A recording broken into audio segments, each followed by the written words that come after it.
He's recognized as one of the most legendary football coaches of all time. Arsene Wenger arrived in England in 1996 to take charge of Arsenal Football Club. The Frenchman came to London at a time when foreign coaches were still a rarity in English football. He started a revolution in how to prepare for matches, and his approach helped change the game forever. He introduced a new regime which focused on players' physical and mental approach, as well as their technical and tactical development. Wenger's methods were initially greeted with skepticism, but they soon proved to be successful. In 1998, Arsenal won both the Premier League and FA Cup, securing the club's first double since 1971, making it one of the best seasons in their history. Wenger's greatest achievement was produced by his team of so-called invincibles.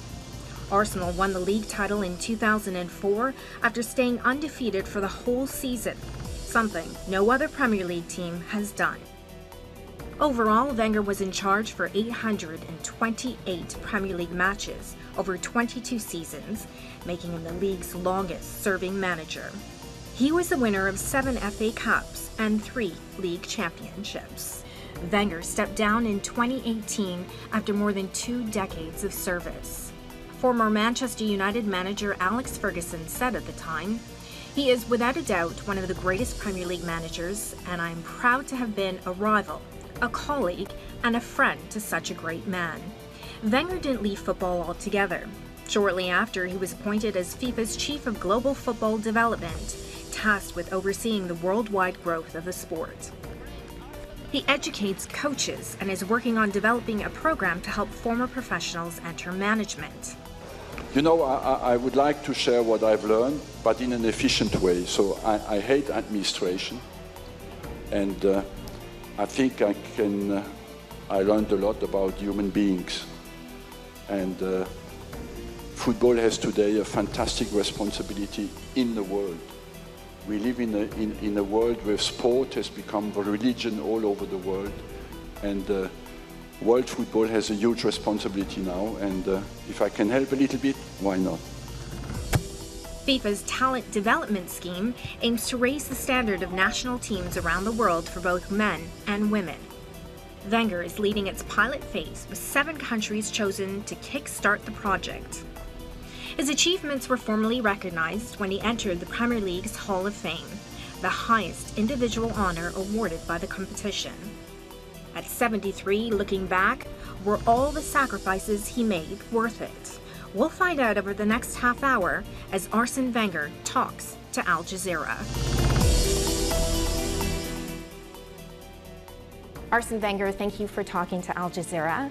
I want to start by asking you about your project now that you're working on. What do you hope to achieve? Look, by analyzing the world of football and the world globally in 211 countries, I realized that in most of the countries, people don't get a chance to play at a decent level. So we created what we call the talent development scheme. That means we want to create an opportunity for all the children, boys and girls, from 11, 12 years old to develop and to have a chance to play. We send the coaches in, FIFA pays for the coaches, and we create academies where we can give them all the talents, the chance to develop as a football player. What is a second ingredient that is very important to have a good chance to become a good football player is to put the best with the best. So we try to regroup the best together and to give them quality coaching. It's a great idea and it's a great scheme for, to try and give people equal opportunity. And I know it's a new, relatively new project, developing since 2019. Is it working? Can it work? At the moment, we have 7 pilot countries, where we initiated the project because we need the cooperation of from the MAs, the federations. And at the end of the year, 2023, we will be in 35 countries approximately. And in 24, we will be in 100 countries, I believe. So of course, it's a huge amount of work, but I'm personally convinced that the too many countries in the world where real talents don't get a real chance. And we want to change that. If we do it well, what of course we'll dedicate our energy to do, I think we'll really change the world of football and give everybody in the world a chance. It's no better project than that. And because at the moment you would say that Europe is ahead in developing players, and we see that many immigrants coming to Europe get a chance to play, they get a good coaching, a good development program, and they make a big career. But there's many people in the world, boys and girls, because the girls as well, most of the time they start to play too late, you know. Football, unfortunately, you play with your feet. Mm-hmm. And to educate your feet to play, you have to start early in life. And it's decided between 5 and 12, technically. But technique is not enough, but without technique, you're never a football player. Mm-hmm. And that's why we want to give everybody an opportunity. It brings me to the 2022 World Cup. We saw countries like Morocco and Japan do very well. What do you think led them to that success? First of all, I worked in Japan for 2 years, 95, 96, and Japan started a professional league in 93, but they did things well, properly, like the Japanese know, are well organized. They dedicate the energy and the money to develop their football, then created academies. And all over the world, the result is the same. The 20 best FIFA ranked countries are the 20 countries who have the best education system inside their country. And Japan is one of them. Morocco, at the moment, has made huge effort. I visited Morocco recently, and they have developed their development of their youth system, and they have a fantastic training center in their country.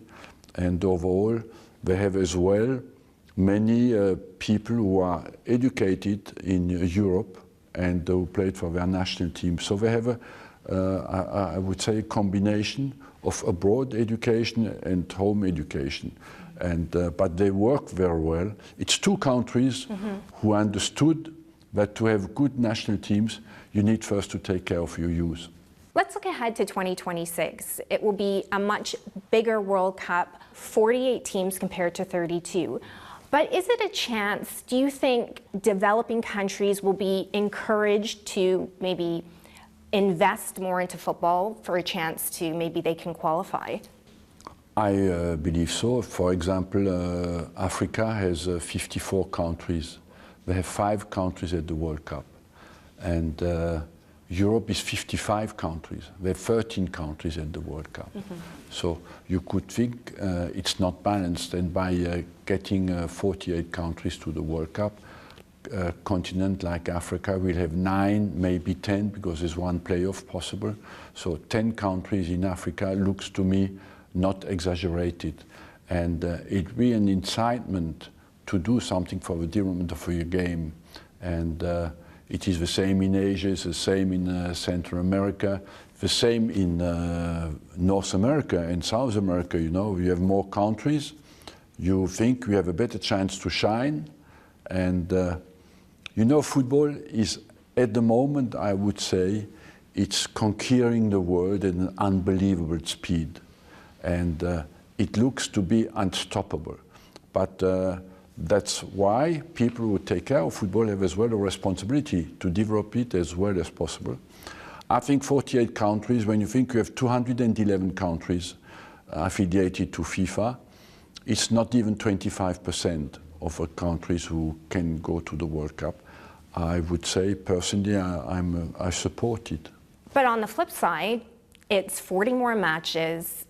It's a lot of football. Is it perhaps too much football? Is it going to tarnish the quality of the tournament, do you think? Well, what is enough, what is too much, what is not enough, nobody knows. And I'm not the most objective person to decide that, because personally I watch football every day. So For me, it's never enough, but there's only one response to that is the audience, you know, and the audience of the World Cup is absolutely fantastic.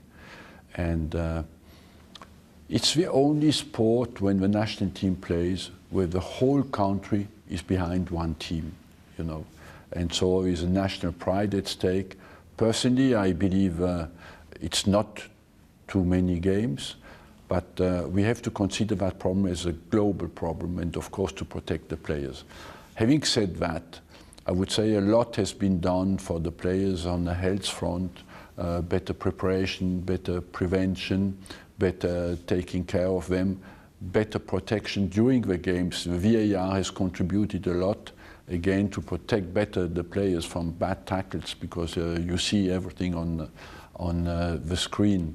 So overall, I would say the protection of the players has become better and better. And if you look at the careers of the players, they start earlier and they finish later.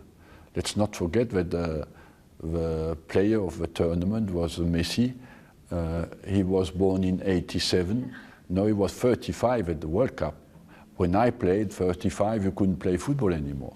So it is, we have to protect the players always more, but as well, overall, I would say the results, the observation of the length of a career tells us is not too bad.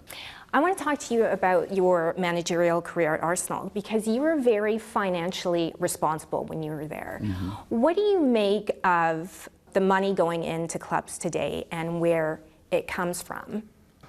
Well, overall, I would say there's two different problems. One, the question you can ask, football is very popular, has an activity, the right to turn down people who want to invest in the sport.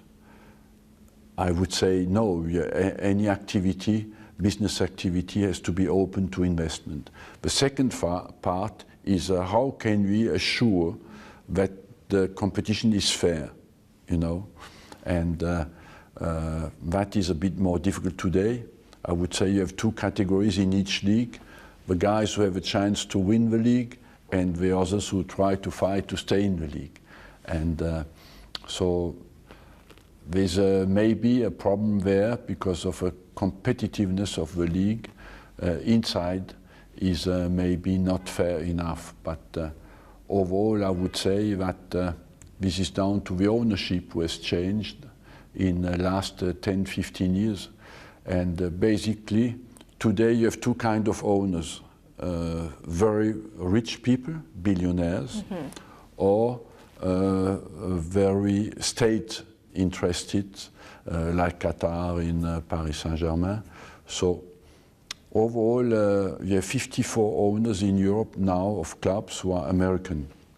And the Arabic countries get interested as well, much in investment in football in Europe. It will be interesting, and football has to sit down together to see how we move forward by keeping the competition fair. But could we see, you know, other countries, a league in another country become more dominant than, you know, in Europe and England? Yep, the economical rule is always a decisive one. Mm-hmm. And it's not a coincidence. The best players land always in the richest countries, in the richest league. At the moment, the richest league is the Premier League. And it has been developed. This was, I arrived there when it started in 92. I arrived there in 96, and the Premier League has developed and has become today the dominant league in the world. Will it last? Nobody knows, because the other leagues fight very hard to get rid of that domination, and but it's basically linked to financial resources, and at the moment the dominance of the Premier League is down to the international TV rights. And why? Because they have created interest in Asia, in the States, and so the whole world watches the Premier League on Saturday and Sunday. Now, you have been a big backer of VAR. Do you think it's a success? I think it's a huge success. By asking you the opposite question, if you think today we suppress VAR, people would complain, you know, because it allows us to have more right decisions. And at the end of the day, I was only a supporter of VAR because I think it gets you more right decisions. And overall, we are in the second stage now of VAR. Do we extend the competence of VAR? Because we have enough technology now to extend it. And we had another example the other night when Real Madrid played against Manchester City, where the ball was out. Mm-hmm. We are technologically able to say, no, this goal is not right because the ball was out. So we start in 2018 with VAR. Now, in 2023, I think we are mature enough to extend the use of VAR. But do we need to be careful VAR doesn't affect the fluency of the game or take anything away from it, the romance of the game or the uncertainty of the game? I'm 100% on your side on that. We need first to protect the fluency of the game. But the technology will be quicker and quicker, and today already it takes less time when we interrupt the game by VAR than before. And we will have the automated offside and the automated decisions. We go into IA, you know, and artificial intelligence might even replace you and me, you know, and all the coaches. Yeah. You never know. So that will always be quicker. I would say we want to protect the fluency, but as well keep the human side in football. Could we see a return of the European Super League, and this time could it be a success? The European Super League will not work at the moment because I think people love their championship. There's two kinds of fans nowadays. You have the fans who support a big player or a big club, and the fans is enthusiasm again as well for fans who support their local team, you know, and we want to protect the domestic championship. I think it was a wrong idea. Anything in Europe that is not purely on sporting merit will not be accepted. And in my opinion, rightly so. You do not want a protected league where nobody can go down. It will take the charm away from the European culture, you know. Mm-hmm. And it was, I think, a bad idea, a misunderstanding what football is really in Europe. It's been 5 years since you left Arsenal. Mm-hmm. What is your favorite memory of your time there? Well, I have many favorite memories, but I would say basically if you speak to me Arsenal, the atmosphere of Highbury comes into my mind straight away, the enthusiasm of the crowd, and it's more an atmosphere than any specific moment of my career at Arsenal. I believe that that club is built on values, on acting with class, and that remains with me, you know, and I hope I left that legacy, and today that continues, and that is the most important. You took over in 1996. Did you believe you would have so much success? Not at all, you know, when you, it is a little bit a contract with the club, is a little bit like a marriage. You love, you go together and you know you have to act and behave like you will stay there forever, but knowing that it can end with 3-4 bad results. Because I know you took it really hard. The defeats were very difficult on you. You were very hurt. You even said that you got physically sick sometimes after a defeat. Were they all that devastating, or was it a different level of devastating, your defeats? No, I was always, personally, I believe as well, it hurts you physically, yes, to lose football games. And I'm like that since I'm a young boy, was a young boy, and that will never change.